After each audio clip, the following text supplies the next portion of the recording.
All right, here we go. Round 14. I'm Rashad Miller. Here with Zach Hill. We're going to watch Jeremy Dezani. He's going up against When you're ready. John Stern. And Jeremy Dezani is seeing a deck. He's playing a deck that we've seen a lot of, which is the Keswick Bant or Wolf One Bant. And he's going up against John Stern, who is playing John. So why don't you tell us how that matchup kind of goes? Yeah, I mean, I think this matchup's got to be heavily favored for Bant, and that Jun's trying to kill all their guys, and Bant's decks, Bant has guys that are hard to kill. So I would like to be in the Bant seat right now. I mean, they're easy to kill, but you get value out of them when you do. On the other end, Liliana the Veil, pretty problematic creature for the Bant deck. So hard to anticipate how this is going to go. I mean, Deathrite Shaman, a card that we see in Legacy and Modern, doesn't show up in Standard as much. So, but we got one right here. Yeah, well, right, exactly. So John Stern follows up with a Farseek. Farseek getting a stomping ground, giving and John access to red mana. Looks like Jeremy Dezani has a very shiny That's a Sun Petal Grove, Sun I Petal believe. Grove. It's a nice one. I think it's also an alternate art of some type. Isn't it? I don't think it's the actual. It's not an M13. No, it's the original art. It just looks weird because of the foil. We've got a lot of foil cards in the feature match area with Wafo's all foil deck, and now this. So kind of interesting to look at. I normally don't worry about foil cards for my decks. So John Stern's at 18, Jeremy Dezani's at 9, and there 19, and there is a Farseek from Jeremy. Sort of an awkward Farseek from Jeremy in that I think it is in lieu of his third land. So you normally don't want to pay 2 mana for a Hallowed Fountain to come into play like a Rupture Spire. You want to be using Farseek to accelerate your mana, not just to make your land drops. So Jeremy can't be too excited about that play. So that's a third mana for Jeremy, which is going to allow him to cast something relevant out of his hand on the following turn. Looks like he has a couple of Centaur healers that could come out and play.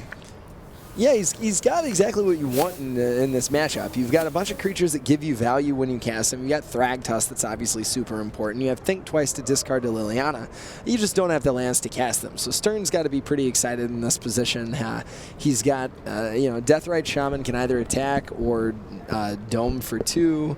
He's got Vampire Nighthawk he can cast, and Huntmaster of the Fell is also really good in this matchup. We're going to see a matchup of dueling Thragtusk. Both of these decks have 4 copies of Thragtusk, so it's going to kind of be about who can trade with the most value in the shortest amount of time. So we have an attack with the Deathrite Shaman that's going to bring Jeremy down to 18, and then a follow-up with a Vampire Nighthawk. Kind of not really offensive powerhouses, either of these creatures, both with more toughness with power, but he wants the time extension. despite that, Dezani has to do something about him. Are you bad-mouthing Vampire Nighthawk? I know better than that. I know, because I'm sure you first picked that in multiple formats. That's how I decide to build my constructed decks. What limited uncommons do I first pick in Zendikar? So Jeremy has access to the 3 land. Doesn't look like he picked up a 4th, and he's trying to decide what 3-drop he's going to lead off with. Yeah, and missing 2 land drops in a row, very, very bad for Dezani right now. He's sort of under an awkward amount of pressure. Like, he really wants to cast Think Twice and dig into some more lands, but he has to respect Deathrite Shaman and Nighthawk just enough to, I think, need to commit something to the board right here. 21. So we see the healer taking Dezani up to 21, but not going to give away the Nighthawk. Yep, 21 life for Jeremy, and pass the turn. So John looks at his hand.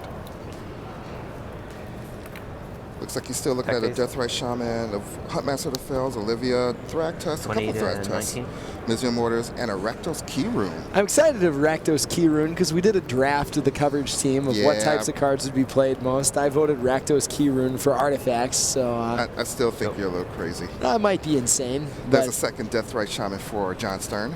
I feel validated, Rashad.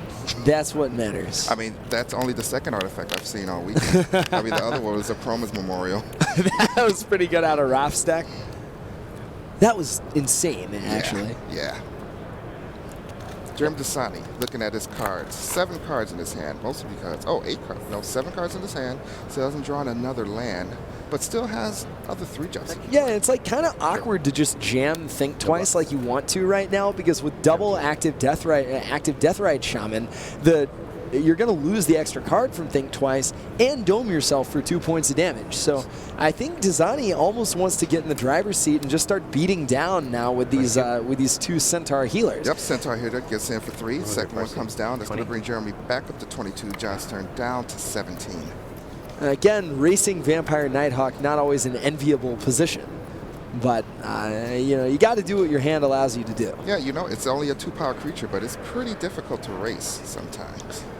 So the Blood Crypt here from John, you've got to wonder, you probably want to save that Mizium Mortars until you're able to overload it, just to kind of deal with those Centaur healers in one fell swoop. He probably, 19, Stern 18. missed a couple of land drops as well, but now he can go for either Olivia or Huntmaster that fells. Exactly. I think you're going for Huntmaster here, right? First, the attack with the Vampire Nighthawk brings Jeremy down to 18, John back up to 19, and there's the Huntmaster of the Fells, which you just alluded to.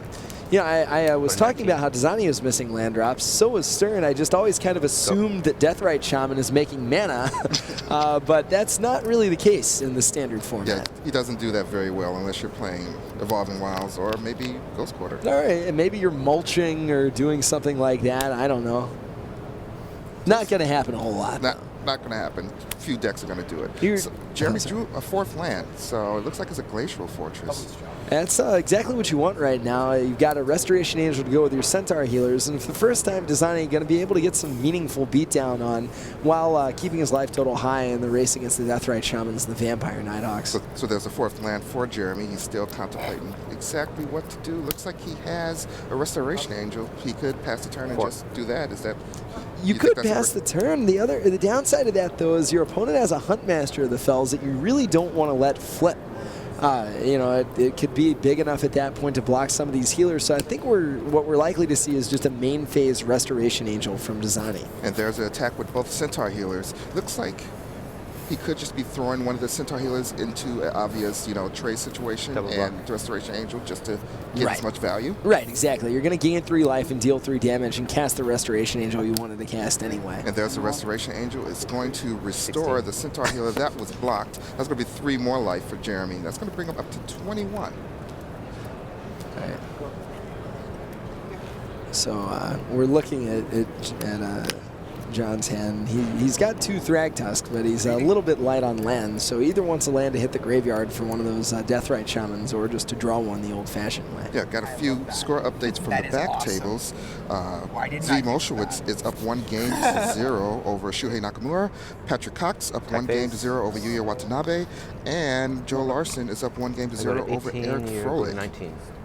Dezani has been attacking for some pretty big swings of life, but between this Thragtusk right here and the Vampire Nighthawk doing its work, Stern's still very healthy life total. I think he's at 23 right now.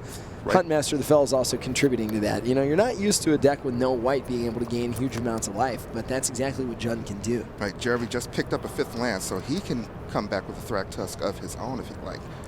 It's kind of a crazy situation. Almost reminds me of like Sealed deck, where like everyone has a board full of creatures, but like no one is particularly excited to attack. Everyone wants to play defense, get their life padded, and then I don't know. How do you break that stalemate? Well, I think the way you break the stalemate is with Sphinx's Revelation plus the lands to cast it. We're seeing an Augur of Bolas rather than the Thragtusk from Dezani. Dezanios' Thragtusk not going to really do anything meaningful, and I think he just wants to look at some cards right now. Did not reveal any instants or sorceries from the Augur of Bolas, just 3 land, but that's 3 land you're not drawing, right? Yeah, right, exactly. But I think Dezani just wants to stay alive and kind of, let nothing happen until he's able to cast a big Sphinx's Revelation. Jund, a pretty solid deck, has a lot of tools in its arsenal, but the one thing it can't do is counterspell a Revelation, cast its own Revelation, or really do anything in the late game that's quite on that level. Now, Jeremy has 3 mana available, and he has some options. Do you think he's going to run any of these out there? got a detention sphere. Maybe wait for a think twice. No blocks. Yeah, there's an argument of detention sphering like the double Deathrite Shaman just to gain some card advantage, but I honestly don't think those are going to be that important. On the other end, hitting those allows your think twice to actually draw you 2 cards, so it's kind of hard to say. I mean, you might just cast another Augurables and see what happens. But there's 3 mana, and it's going to be detention sphere on the Vampire Nighthawk.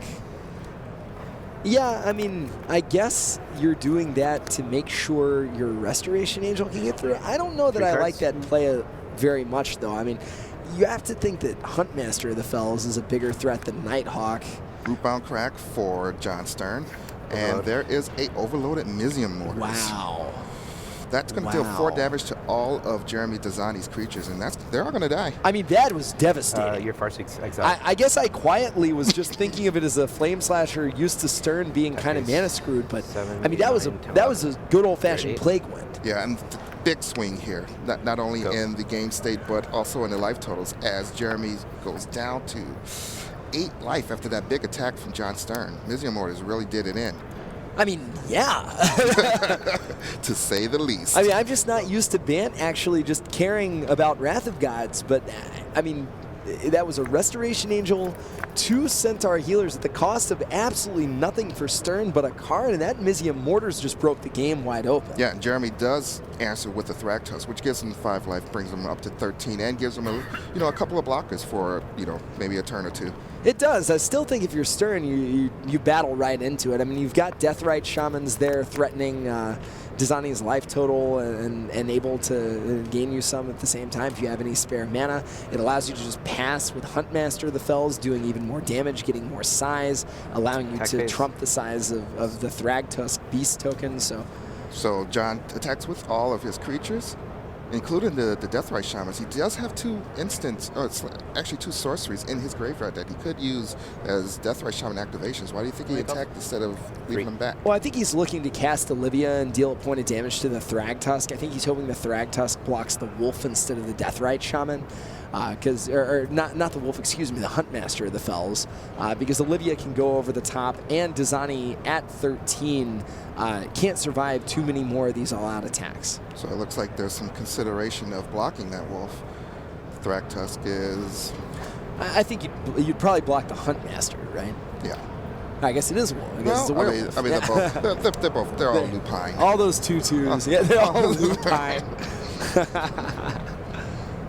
I mean, Dezani's thinking about it, but I don't think you can just take the damage here.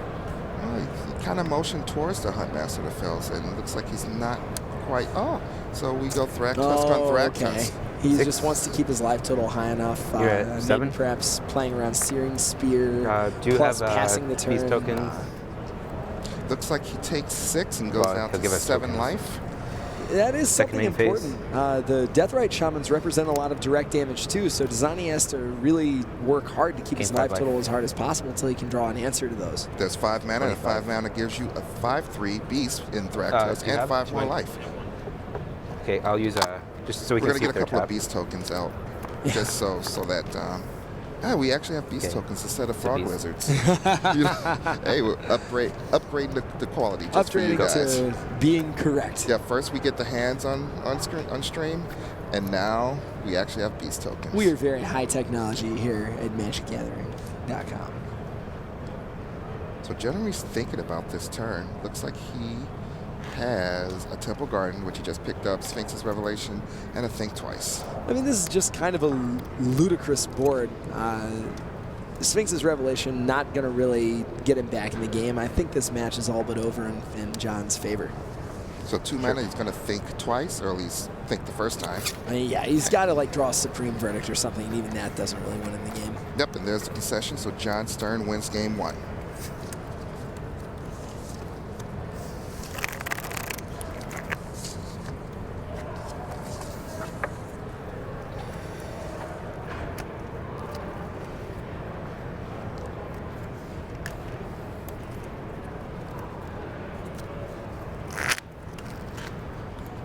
Get a good look at the feature match area. It is kind of nice to have some context of what's going on in the rest of the tournament. Yeah, and we only get to show you these 4 matches, but if if you were to turn around, if this jib were to just Yeah, you want to give us a picture of the stadium, as it were? A lot of people. My colors, my guild, my shirt. Proclaim your allegiance today by purchasing your guild apparel at mtgmerch.com. I see you're wearing the Rakdos shirt. I wear my Rakdos shirt out.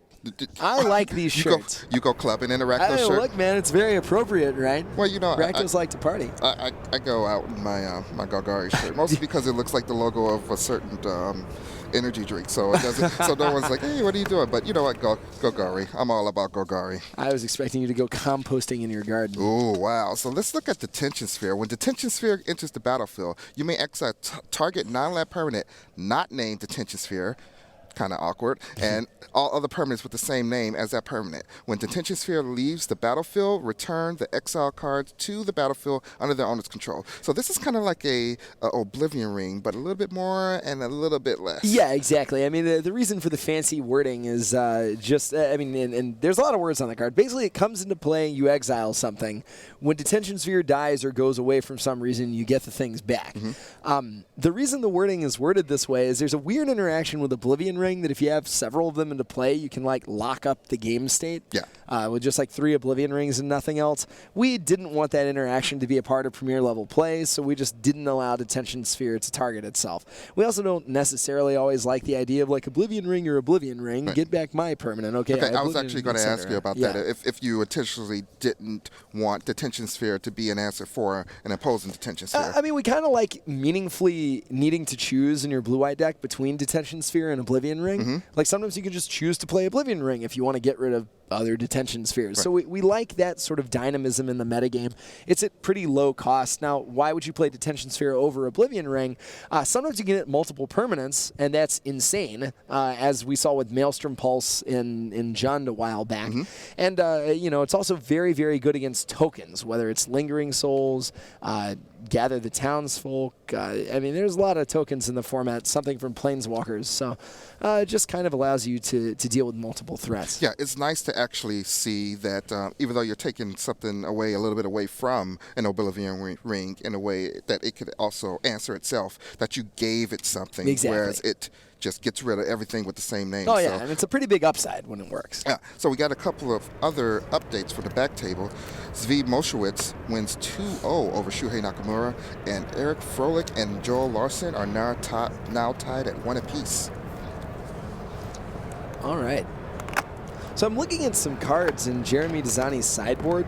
Just deck. I really, really like what's going on here. You see cards like Akroma's Memorial, which we saw from Raph Levy, Gisela, Blade of Gold Knight, which we saw from Melissa Vittora, and then some Garrick Relentless, just as an additional threat against control decks. A pretty diverse sideboard. I'm not exactly sure what you bring in Akroma's Memorial against. Do you have any insight into that, Rashad? Well, we saw it being played by Raphael Levy, and I believe that Marshall Sutcliffe had a conversation with him and wondering exactly what it's there for. Yeah. And really, it's there to... There's a lot of times where you get into a situation where you're in that creature stall, similar to the comment that you made where standard sometimes feels like sealed deck. Yeah, like sealed deck, where you just get all your creatures there and you have to break the stall some way. And Akroma's Memorial does a really good job of breaking the stall. It's probably pretty insane in a Jund mirror match, too, because the protection from red and black all of a sudden just blanks all of their removal. So it's not just about taking to the skies, I guess. Making your creatures immortal is probably not weak. And so, speaking of John, let's see what John Stern can do with his sideboard. What is he thinking he needs to do against this deck? No, I feel like you definitely want duress and slaughter games. You've got to be able to combat those Sphinx's Revelations. If you can't do that, you're going to die in short order. Slaughter games also can make, depending on how the game plays out, you may have a lot of pressure, not care about Sphinx's Revelation, but want to stop a Thrag Tusk. Also, duress allows you to know what's in your opponent's hand, so sometimes you can take the card right out of their hand. So that's what I'd be excited about in this matchup. I think you also probably want Garrett Primal Hunter, just to have a Planeswalker and sort of generate some iterative advantage.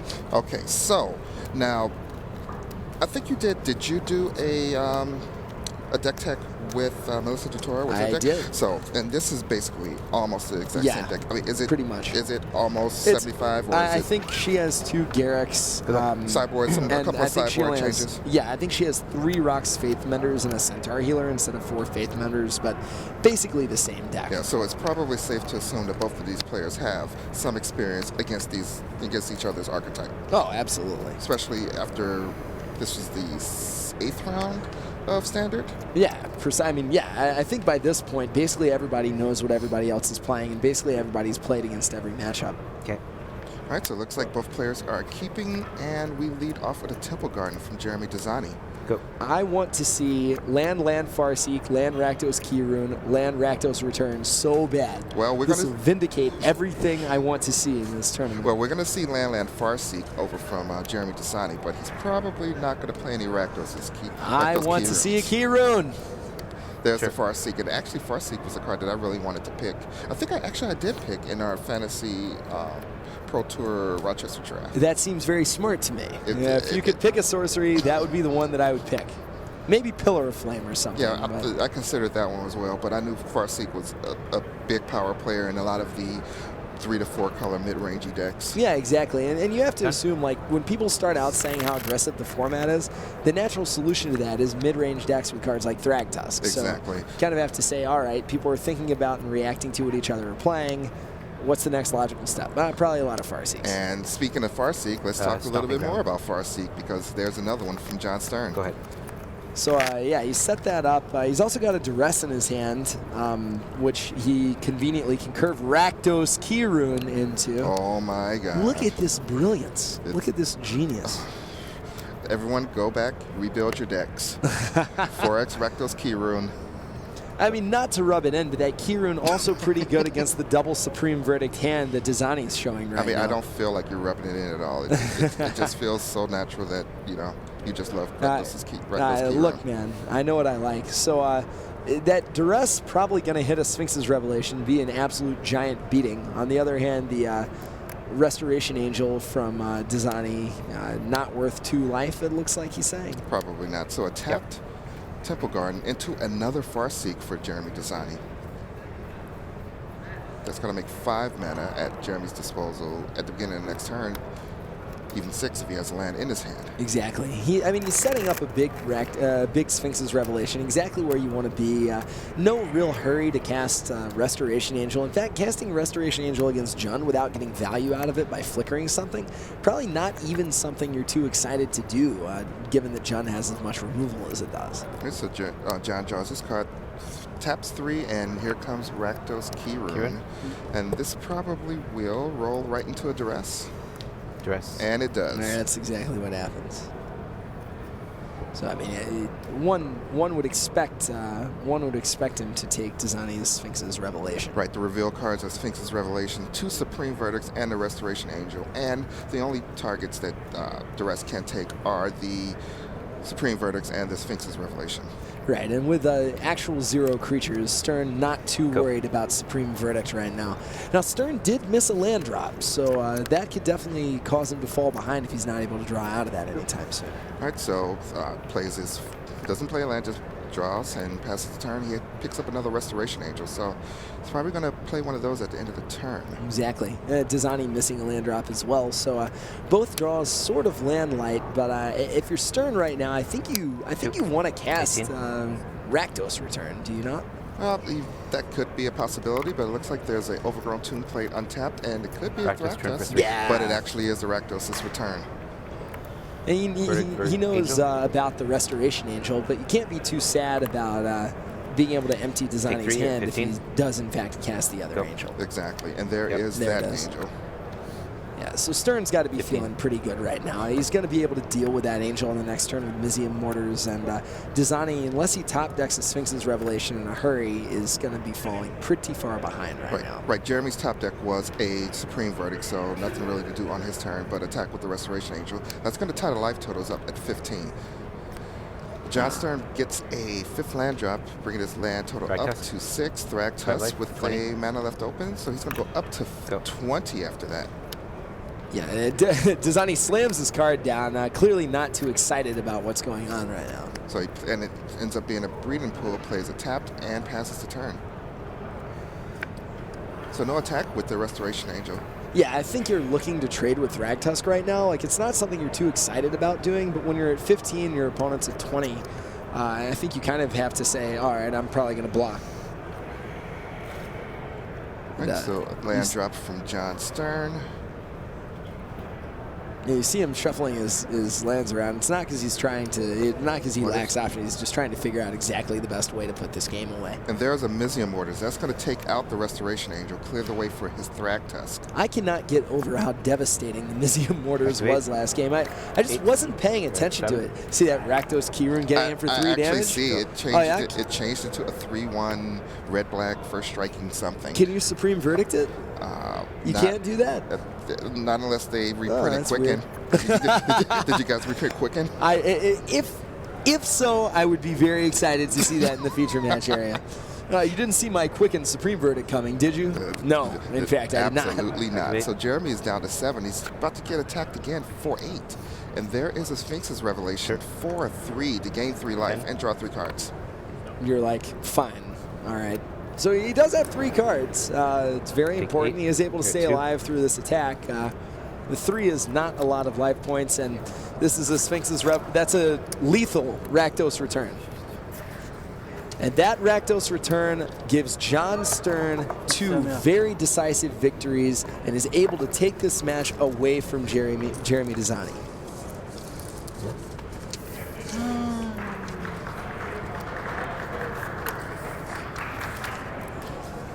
So we're about to go look at Eric Froelich and Rich Hagen's favorite, Joel Larson. Yep, Joel Larson, Eric Froelich. They are tied at 1 apiece.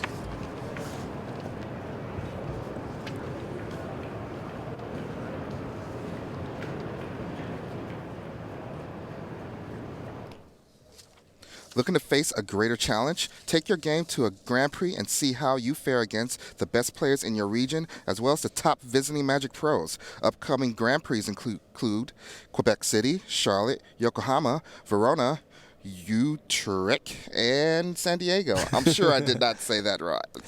It's a beautiful city. It is a beautiful city. For more information, visit wizards.com/Grand Prix.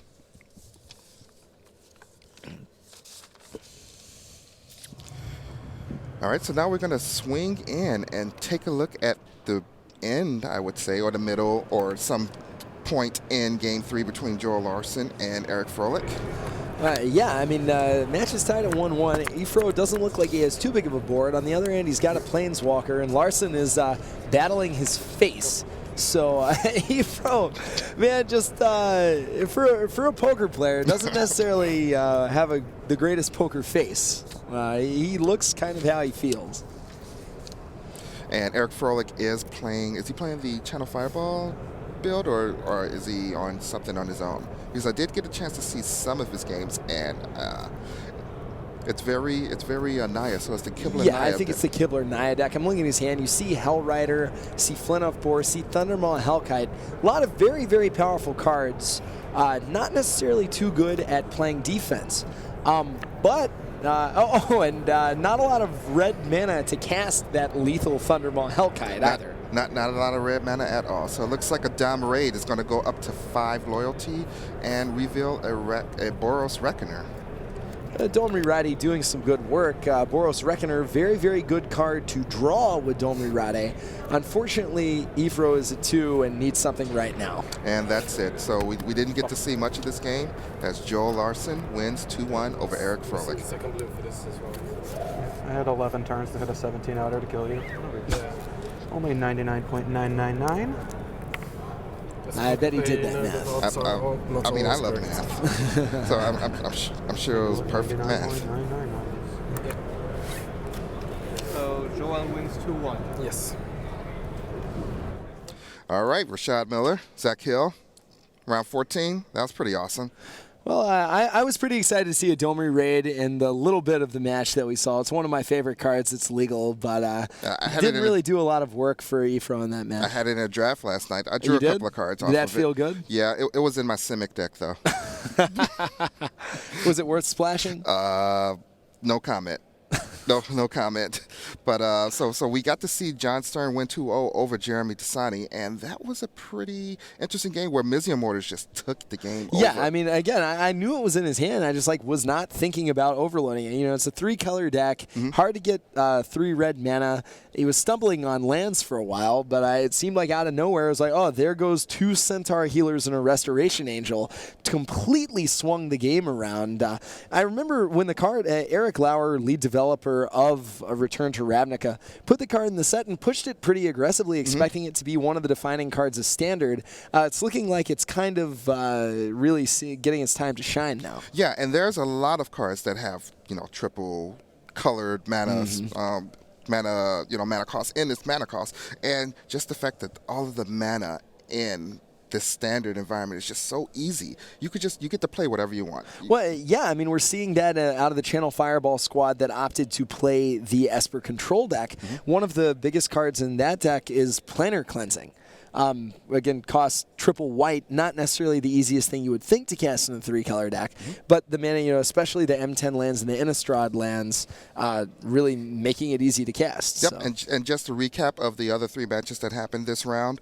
We saw the end of the Eric Froelich and Joe Lawson, where Joe Lawson won 2-1. Svi Mosovic won 2-0 over Shuei Nakamura, and Patrick Cox 2-0 over Yuya Watanabe. So that was round 14. We're going to send it back to the news desk, so take it away. Welcome back to the news desk. I'm Marshall Sutcliffe, and wow, we've got a lot of updates coming very quickly at us, and I'm going to send it over to our own Richard Hagen to kind of break down what's going on out there in the field. Rich? All right, thanks, Marshall. Here we are at the big board. Now, we're still relatively early in round 14, still quite a few minutes to go, so a lot of our top players are still playing, not least. Look up at the top here, Melissa DeTora and Ben Stark. Oh, and there we go, it's just gone in. Ben Stark, 12-2. Melissa DeTora now 11-3. She's 3-3 today now. Ben Stark comes in overnight, gets the job done, 3-0 in the draft pod this morning on pod 1. You saw it there. We saw him do the draft viewer earlier on. So at 12-2, Ben Stark could be our first player in to tomorrow's top 8. What a performance, the Pro Tour Paris winner from 2011. Melissa DeTora will have an anxious wait. We'll need to win round 15, go to 12-3, and then look at the standings. But the big plus for Melissa is that her tie breaks will be very, very good, because of course she's been playing everyone right at the top of the standings with her all the way until she had her first loss in round 10. But she's been pacing the field. This is the first time she has not been co-leader of this Pro Tour. So Ben Stark, big result there. Jerry Thompson is still playing at 11-2. You see Stephen Mann, he now has his 3rd loss. The 4th loss is the one, we keep saying it every round, that puts you right on the edge. We've been crunching the numbers. There could be a couple of 12-4s making it in. You do not want to go into your last round thinking, is 4 losses going to be enough? 3's the big number. Now, Owen Turtenwald, there you go. His round has finished, and he is a winner. 12-2. We talked to him at the desk earlier this afternoon. He's playing great Magic. He has never had a Pro Tour top 8. 12 Grand Prix top 8s. No Pro Tour top 8. That is about to change, we think, for the Player of the Year from 2011, when he had 7 Grand Prix top 8s in a calendar year. 12-2 for Owen Turtenwald. Now, Eric Froelich. He's still playing. He's at 10-3. The 4th loss could be pivotal. If he gets to 11-3, then up he'll need to go. He's in the last chance saloon, though, really. Isaac Egan, the same, 10-3. Now, Gianluca Spano, our spies tell us, is the last remaining player in the building who has not lost a round of Standard. What's coming tomorrow? 3 more rounds of Standard. Best of 5 games. Sideboards could be critical. They're bound to have played a part in Spanu from Italy being at now 11-3. He needs to win his last round and then start doing some math. What about the other side with players slightly further down but still perhaps with chances? These were the top 16, remember, coming in to round 14. Well, Joel Larson, he is there at 10-3, so we're just waiting to get the update on his score from the result from the Eric Froelich match, so that'll go up there. Felipe Tapia Becerra from Chile, now 10-4. He now needs to win 2 and see where that leaves him, but that could be trouble for Becerra. Alex Gerlach, 10-4 as well, for the number you don't want to see. What about Roberto Gonzalez? Well, his match has not yet come in. He's 10-3. Someone who is in, Tom Martell, he defeated Felipe Tapia Becerra in that round with his Lingering Souls. He's playing the Aristocrats deck. Tom Martell, 11-3. Dave Shields, we've not seen a lot of him through the weekend, but we could yet see him on Sunday, 10-3, still playing as the minutes tick down here in round 14 of 16. And what about one of the most dangerous players alive, Makahita Mihara, your 2006 world champion from Paris with Dragonstorm, counting up to 9, couldn't quite get there, countered his own spell, found another ritual, the rest is history. He's a phenomenal player from Japan, doesn't play in a lot of Grand Prix, skips some Pro Tours here and there, he's a very busy man, but when he plays for keeps. He's got this one over here, this draw. So 9-3-1, he needs to go 10-3-1, 11-3-1, that'll be 34 points, and then a win in the last round might just put him over the edge in front of all those people with the X4, like Becerra at 10-4, Alex Gerlach at 10-4. Oh, there it goes, look, Mihara just lost 9-4-1. That almost certainly eliminates him from contention, and that leaves the only 9-4 on the top 16 coming into this round, Donald van Ravensvaai of the Netherlands, clinging on from his amazing start. Can he make it in? He needs 3 wins and a little bit of luck. Marshall, that's the state of play from the top 16 as round 14 ticks down. Back to you. Wow, so we've got some huge names vying for top 8 here. Tom Martell, Jerry Thompson, Melissa DeTora, Ben Stark, Owen Turtenwald, all vying for contention here. It's time to take a deep breath though. We need to settle ourselves before we hit the final stretch here from Montreal. And the way we're going to do that is we're going to treat you to a deck tech with Dennis Rashid. Now, he top-8'd both Pro Tour Dark Ascension and Pro Tour Avacyn Restored. He's playing an interesting deck here this weekend, so why don't we throw it to that right now. When we come back, there'll be more action here from Montreal.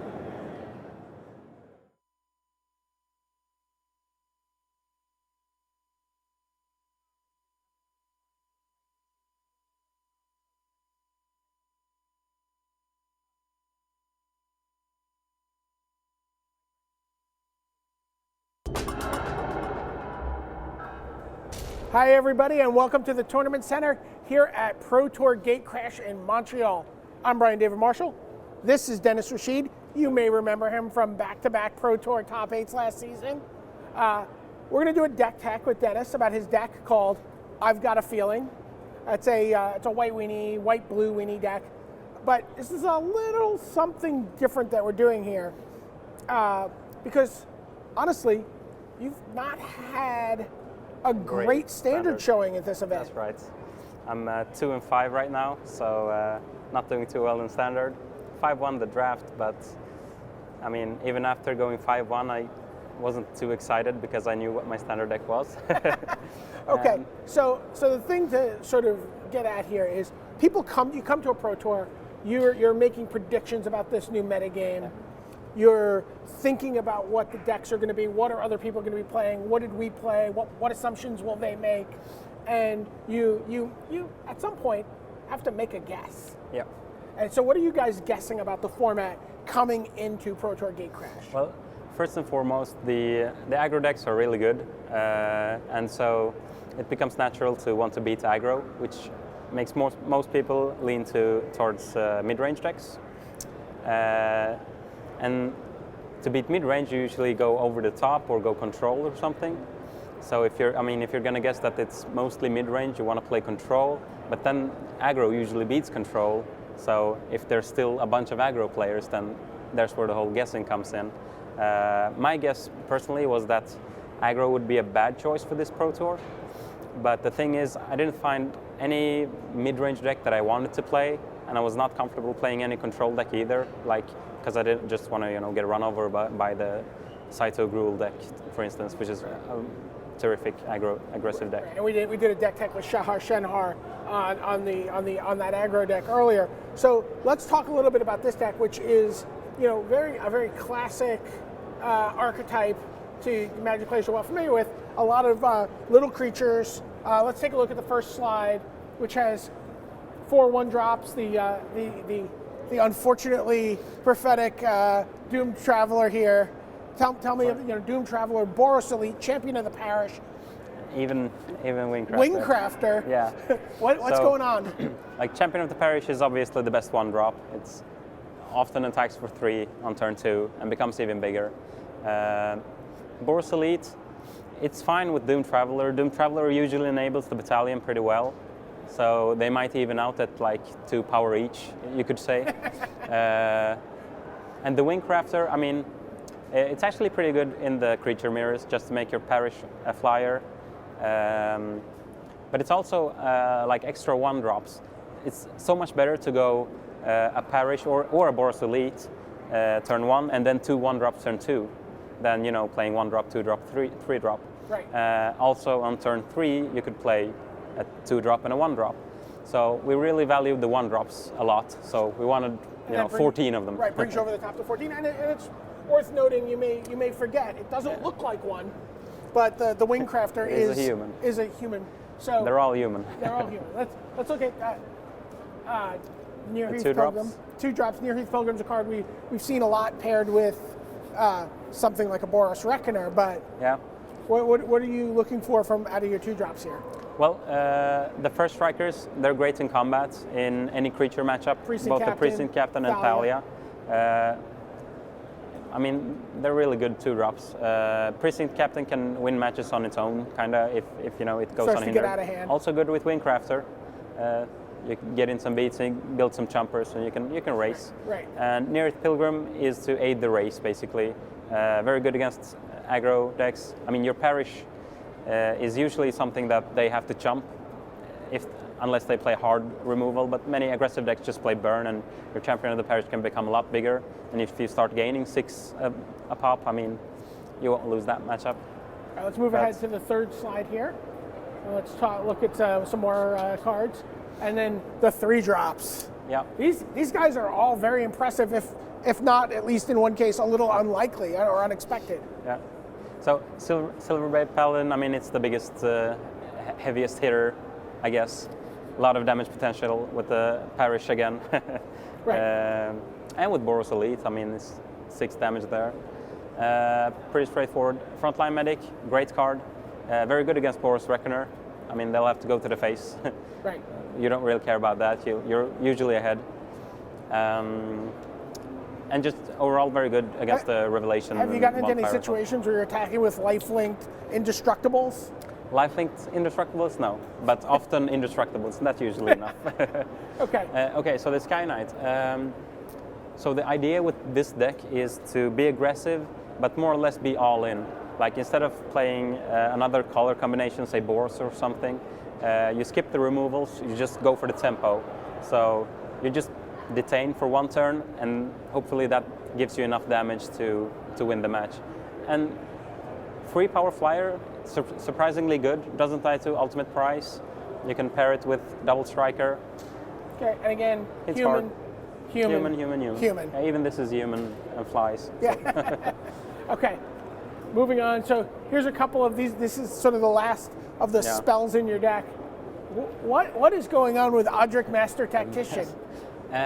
Again, it's great in the creature heavy decks, which includes both aggro decks and a bunch of mid-range decks. Sure, the Jund decks. Jund decks, for instance, the Saito Naya mid-range. I mean, it plays Domri Rade, so it has to have a lot of creatures. And Odric is it's a falter effect or a one-sided rat. Or even the aristocrat kind of decks where they're building up and they're amassing an army. Where there are creatures, and it trumps most combats. Riders of Gavany is a great card actually. It can steal a lot of games. It's really almost like a forgotten card in Standard. Certainly, it was something we've seen come out of sideboards and once or twice in Standard. But I mean, and it's one more thing: the popular red, white, blue deck. All their creatures are usually wizard. They might play Restoration Angel, but Boros Reckoner is a wizard. Algrove Bolus is a wizard. Snapcasters is a wizard as well, and making all your guys unblockable and making Boros Reckoner unable to kill them is a very good thing. There's only 2 4-drops because Again, this is more of an all-in aggro deck, so we cut some lands. I play 21 lands in the main deck, so yeah. So you're obviously expecting creatures. Feeling of Dread is just a great card for this. Yeah, again, all about the tempo. Don't really care if you still have creatures. I just want to, win when I cast this. And again, you steal a lot of matches with that. Granted, I said I went 2-5. Most of the losses were 1-2 losses. Sure. And I did meet up against some unfortunate matchups. Esper Control is not too easy when they miracle terminances. So, yeah. And it's an interesting card in that, like, a lot of people in this spot will have, a dedicated removal spell, right? We'll see Ultimate Price, or we'll see Searing Spear, and this is just move out of the way and then move out of the way again, right? It's usually enough. I mean, this is not a deck that grinds people out. Yeah. All right, let's take a look at your mana base. Really pretty simple. Yeah. I mean, everything. This is basically a mono white deck. Everything enables white mana, all the lands. So it's basically just splashing blue for really sideboard options. I mean, it's great. I mean, you have 12 blue sources. Yeah, 12 free blue sources. I mean, you don't care about the damage. Sure, I drew 4 out of 4 Glacier Fortress against Wafatop earlier. That wasn't too great. That's probably fairly punishing also, right? Yeah. But I mean, that shouldn't happen. But otherwise, I mean, the mana base is pretty good. Let's quickly go through the sideboard. Let's just take a quick look. Yep. So sideboard cards. Island. I imagine that goes with Geist of St. Traft. And negates. Basically, against aforementioned Esper Control, you board in 4 Geist of St. Traft and 3 negates. And you really need some extra blue sources, and an extra land isn't usually bad against control. And maybe if you're bringing in a 4-drop, you might even want an extra land. Sure. That usually comes in against the creature matchups, though. Let's look at one last slide, and then some enchantments, Nevermore, Oblivion Ring, Rest in Peace. I think they're fairly self-explanatory. Yeah, overall, just catch-all cards, kind of, except for this one, Graveyard Hate. What would you do? What do you do? See, we see this all the time. We see a deck come to a Pro Tour, it's interesting, it catches our eye. Watch you play it, it certainly seems very exciting as I'm watching you play the deck. And again, close matches. Sure. I really felt like at any point you could have taken that match against Guillaume Wafatapa, for example. Yep. What would you do to this deck? I feel like this is a deck we could see people tweak, tinker around with, and find the right week to play it. What would you do to this deck? Honestly, the biggest fault with the deck is the metagame, which might mean that you can take like this exact list and do well with it in the correct metagame if control makes a huge splash. And because, I mean, control is doing pretty well, and when mid-range drops in popularity, punish control decks. Or when you go to a large Grand Prix and maybe people aren't comfortable playing the same decks that you see top-level pros playing in the top tables. Sure. I mean, at Grand Prix, I would reckon both aggro and mid-range are popular. But if you think that there's tons of aggro, then go ahead and play the tempo, even more aggressive deck. I mean, you either go above all the mid-rangey decks, or you go even faster and go all in. So. Okay. Any cards you would change in the deck? Well, maybe add 1 more land to the main board. Go back up to 22. Okay. And that's about it. Okay. Well, I suggest you guys go. Or the whole deck. Yeah, go on. Or the whole deck. I mean, for this event, you would change the whole deck. But you go on the Magic Online, you can build this, you take it into the standard queues that are going on right now, the gold queues, give it a try, see what you think, see what changes you might make. Who knows? It's certainly a lot of fun. I've got a feeling we're not going to see the last of this deck. For Dennis Rashid, this is Brian David Marshall signing off from the Tournament Center.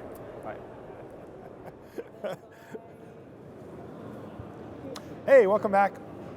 Marshall Sutcliffe in the news desk. And what we're going to do is we're going to take just a minute to throw it over to Richard Hagen at the wall. He's going to give us some updates on those last few matches that we had, and then we're going to come back and talk a little standard with BDM. So why don't we throw it over to Rich right now? All right, so things are becoming a little bit clearer. Only a little, though. It's the fog of war down the stretch, the last 3 rounds. Let's take a look. 12-2 is right where you want to be. And that means if you are Ben Stark of the United States and you're 12-2, or Owen Turtenwald of the United States and 12-2, you are looking forward to a sit down with each other in round 15.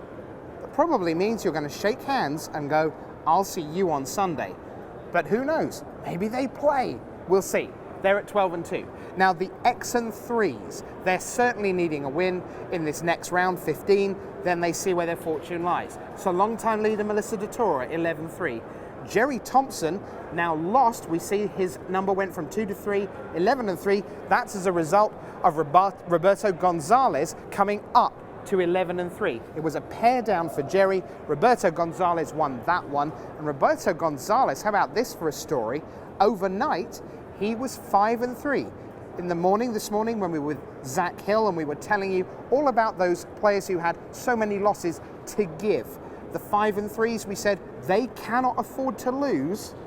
Well, Roberto Gonzalez has not. He has played 6 matches today, 3 in draft and 3 in standard. He's won them all 11-3. What about the rest of the 11-3s? Jerry Thompson, we've just talked about. Stephen Mann, 11-3. Down here, Gianluca Spanu.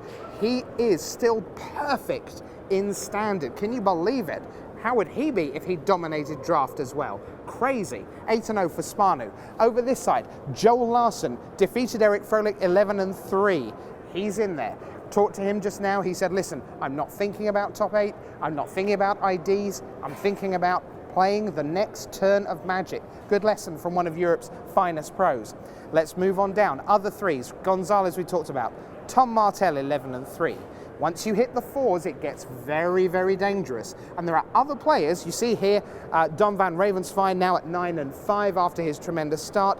Mahara with that loss we saw, 9-4-1. Realistically, they are now done. So other names are going to sneak onto the leaderboard over the last 2 rounds. But the top 8 slots are starting to fill up. And maybe, just maybe, the first 2 belong to Ben Stark and Owen Turtenwald. Marshall, it's back to you. Hey, welcome back. And I am joined now by Brian David Marshall. So yeah, we are getting right down to it here. Tom Martell, he's sitting with 3 losses. Jerry T, Melissa DeTora, all of them on the edge. The next couple rounds of feature matches are going to be very, very exciting. Yeah, they are. I mean, literal nail biters. Right. For I mean, not just for the players. I mean, for us watching. You know, we're you know invested in seeing these stories develop, and it's it gets really white knuckled. You know, we sit here at the booth and we get prepared for the next segment, and we have a TV that I can go over to, and I just go watch the feature match because I need to know what's going on with this stuff. It's great magic, and I'm really excited to watch more. Lost in all this, Owen Turtenwald. Yeah. Owen Turtenwald, Player of the Year. Right. 2011. Has never made the top 8 of a Pro Tour before. Right. Is a couple of handshakes away from playing in his first top 8. Yeah, now I know that one of the things that I've seen you bring up a few times throughout the course of the weekend is, the people that are really high on your list for when are you going to make it to your when are you going to get your top 8? And I've heard you ask a few guys that this weekend. Owen has to be way up there. He's of the players invited to this event. He has the second most lifetime pro points of any player without a top 8 appearance. Is that right?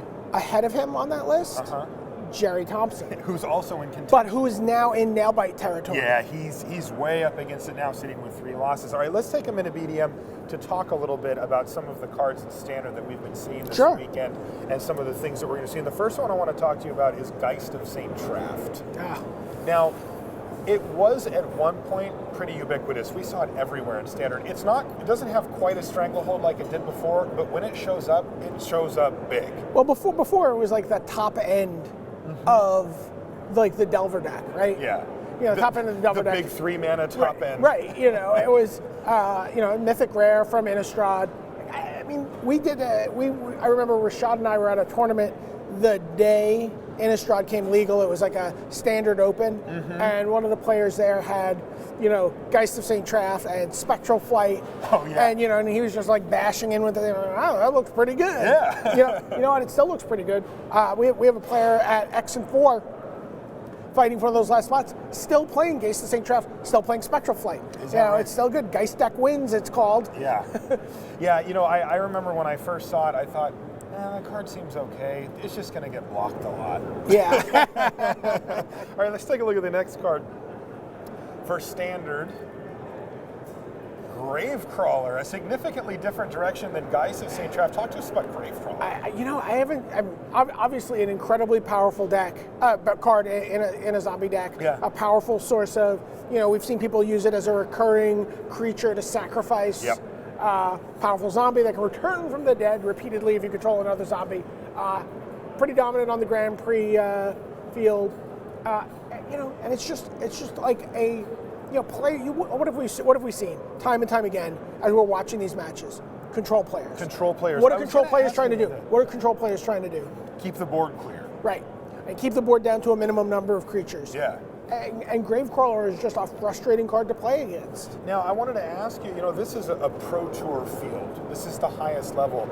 We don't see that many Gravecrawlers here. You know what? Is it because of the field? These players like to play complex decks where they feel like they can gain an advantage through the cards themselves, where Gravecrawler is a little bit more straightforward. Do you think that's why, or do you think it's just not positioned very well? I think that the conclusions a lot of the players came to was, the aggro deck for this format was a red-green aggro deck. I see. And that's the direction a lot of them went. And so the focus became on Boros Reckoner. Yep.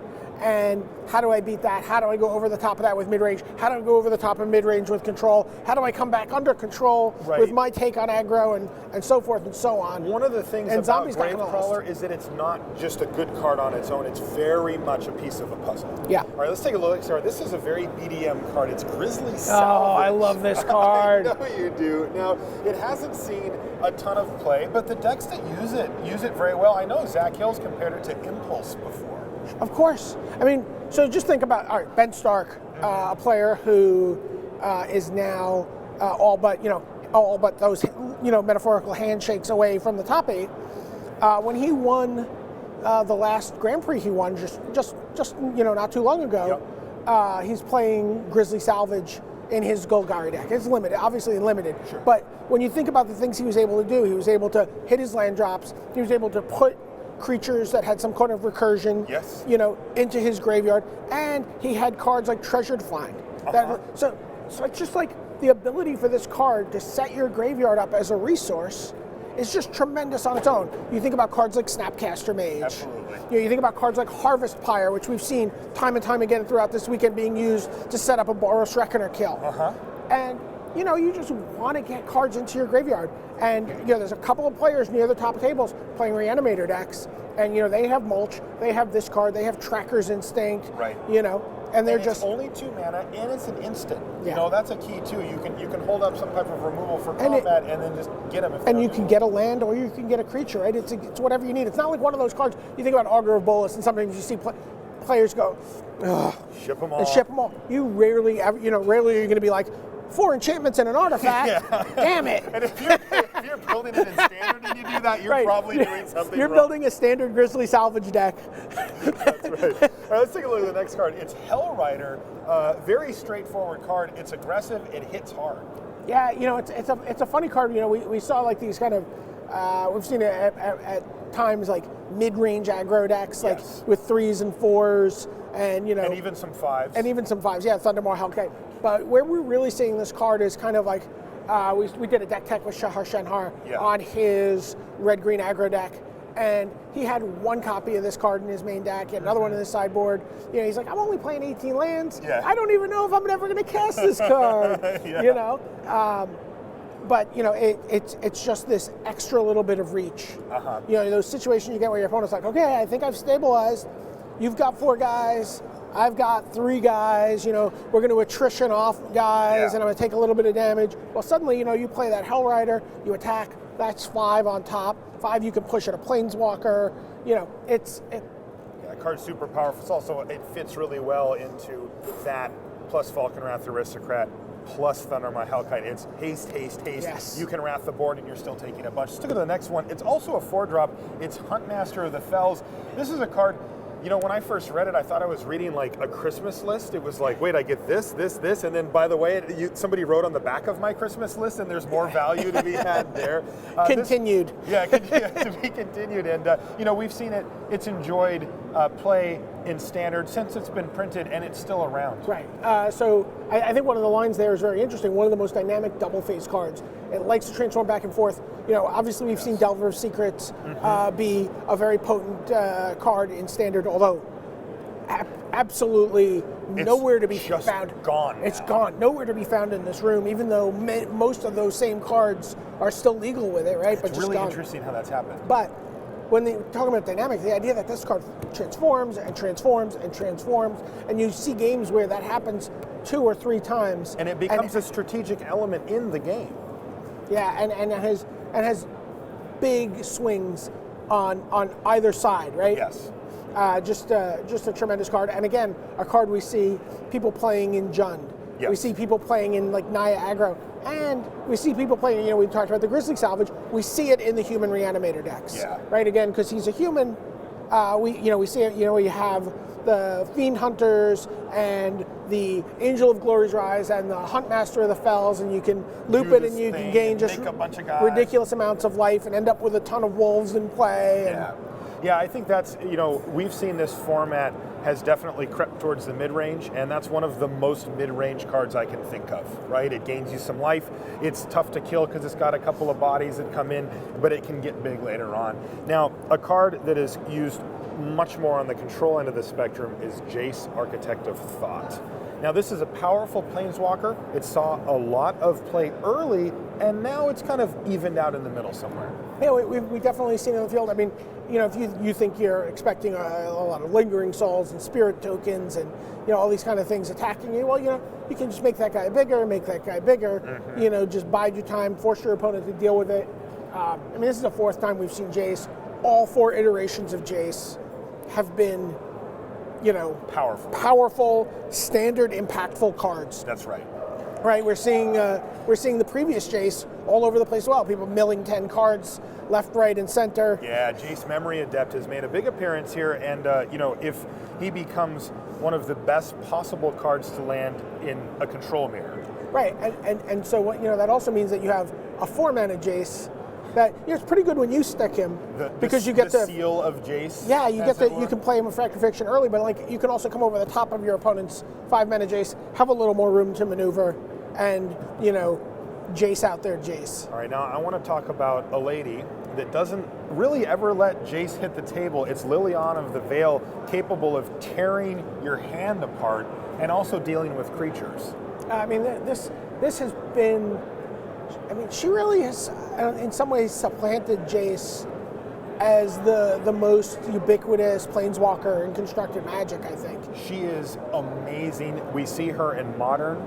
We even see her all the way up to Legacy. Yeah, absolutely. She's a powerhouse planeswalker for only 3 mana. And she's all over the tables, in the top tables in the standard rounds here today. Again, when you think about these control decks where you're sweeping the board, right, and you're going back and forth and you're having these shores, you often have one creature, or you have this precious resource of cards in hand, right? You're trying to build to this point where you can cast the Sphinx's Revelation, or you can tear apart someone's hand with a Rakdos Return, or you're forced to fight on one axis, and then your opponent untaps, plays Liliana of the Veil, says, "Give me that card," and you're like, "Oh, come on," or sacrifice that creature, or it does whatever you need it to do. That's the thing that I've seen quite a bit too, is that you think that it's two-sided, but it doesn't feel that way. And one of the plays I was talking to Rich about this, I see this a lot, is Liliana of the Veil, and then your opponent, you're holding another one, you're like, I'm going to use it, it's going to go away, and then your opponent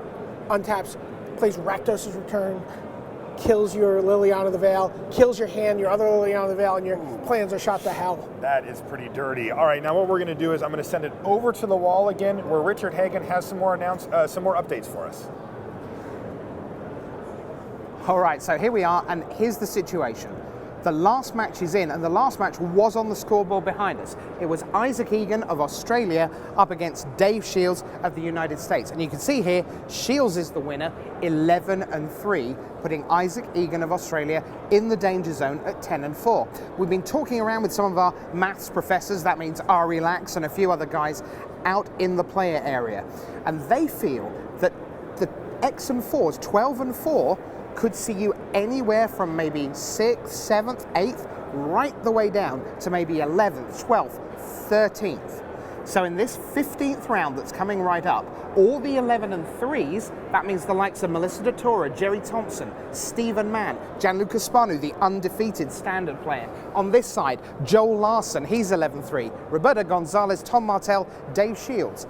They will all play this round pretty much in the feature match area, you can guarantee, and what they'll be playing for is a secure spot with an ID in the top 8. That's what they're looking at. Now, Ben Stark and Owen Turtenwald, they're the only 2 players on 12-2 coming into this penultimate round. Already talked to them, they're friends, former teammates. You can pretty much guarantee that they will sit down and shake hands and walk off into the Sunday sunset. So that is how we stand at the end of round 14. The pairings are going up roundabout now for our penultimate round. It's the best hour of Magic in every Pro Tour coming right up. It's round 15. But for now, let's take you back to the desk, Marshall and Brian David Marshall. Hey, welcome back. So, wow. So Ben Stark, Owen Turtenwald sitting alone at the top of the field at 36 Right, with points. a full match clear of the rest of the field. Right, so it's handshake time for them? Yeah, I believe so. I mean, they have to agree to it and that kind of yeah, thing, I mean, but they're gonna. yeah. Yeah, they could. They're gamers. They know what they're going to do. They could concede to each other and handshake next round. You know. Yeah, Ben Stark and Owen Turtenwald, 36 points apiece for Ben Stark, his 4th Pro Tour top 8. Yeah. You know, and after winning Pro Tour Paris in 2011, it hasn't been that long. Right, and he has a Grand Prix win in the just in our sort of rear view mirror. That's right. And yeah, I mean, Hall of Fame ballots are going out soon. This I is the don't kind know. of thing that it takes. This You is- win a Grand Prix and a Pro Tour in a year, and you make it your 4th Pro Tour top 8. That's it's got to raise some eyebrows. Where this gets less clear is 3rd place Melissa DeToro, 4th place Gianluca Spanu, 5th place Joel Larson, 6th place Jerry Thompson, 7th place Roberto Gonzalez, who just beat Jerry, Stephen Mann, Tom Martell, Dave Shields. Now, those are some powerhouse names there. Now they're going to be playing against each other for the most part. Oh yeah. I know that Spanu, he is, at least as far as I know, undefeated in the standard portions. Yeah, no, he has not lost a standard match yet. Yeah, we've got some feature matches know what we're lined up getting? here. Oh. I do indeed. So for the video feature match, I just mentioned him, Gianluca Spanu. He's playing against Jerry Thompson. I know a lot of you at home are rooting for him. I've seen the internet abuzz with Go Jerry. So that's a good one. And our other feature matches, we have Dave Shields, and he's playing against Melissa DeTora. Wow. Is this a winning in? Or is this I think all the 5 players that win this are going to be in good are going to position? be in really good position. Okay. Obviously in better position than the 5 players that lose these. Tom Martell is going to be playing against Roberto Gonzalez. We saw that Gonzalez just beat Jerry. And interestingly, Tom Martell and Roberto Gonzalez played each other way back. Oh, they 10 did? years ago Oh, when wow. Tom Martell qualified for the Pro Tour to PTQ. Uh-huh. Beating Roberto Gonzalez somewhere in there. You think Roberto remembers that? I mean, Tom Martell remembered it. Yeah. I think it stung a little more for Roberto. So he might be able to exact some revenge here. Our last feature match is Joel Larson versus Stephen Mann. Wow. So we've got all of the 33-point players basically in the feature match Yeah, area. we have 8 players there. We have 1 handshake that's going to happen off camera. Right. Yeah. We don't need to get a video of that. And so I'm wondering, so Spanu, he is currently undefeated in standard. He's the only one left. So whatever he's doing it right, and he's going to have to face down against Jerry Thompson. And Jerry, has to. He's got He's got to muscle up here if he wants to get his top 8. And this Owen's already gotten it. Cross him off the list. I mean, virtually gotten it. Right. And but Jerry's going to have to dig deep here and try to find a win. This is, of course, the most trying time. This is when you've been playing for the longest, and this is when it matters the most. Those two things intersect at the same time. I'm out on the floor talking to players, and it's like, lost, and they're like, what happened, and they're like, a lot of times, and this is not a reflection on players. They say, I played badly. I let down my guard. Mm-hmm. I fell asleep at the wheel, essentially, right? That kind of like trope of you're driving, you're like, Yeah. And you kind of snap out of it, and they're just, there's this one moment where they're, you're playing a lot of Magic. Yeah. You're playing a lot of Magic, and you're playing the hardest Magic of your life against the best players you've ever faced. Absolutely. And, Jerry's playing a particularly tough deck to play, but he's also very, very comfortable playing this type of deck. So it was a deck that existed the longest in his group's playtest sessions, right? Yeah, I heard a few people talking. Jerry's got a reputation for thriving and doing the best in a format that stays fairly consistent because he can find the small loopholes, the tweaks, the niche. He's good with the knobs on a deck. Yeah, and so this seems to favor him, and as it would seem, considering the fact that he's virtually playing for top 8 here, seems to be true. All right, it looks like we're just about ready. Okay. To head down. Yeah, it looks like we're ready to head down right now. Let's do it. So why don't we head down to the booth to get the second to last round here. The penultimate round. The penultimate round here from Pro Tour Gatecrash. Let's go there right now.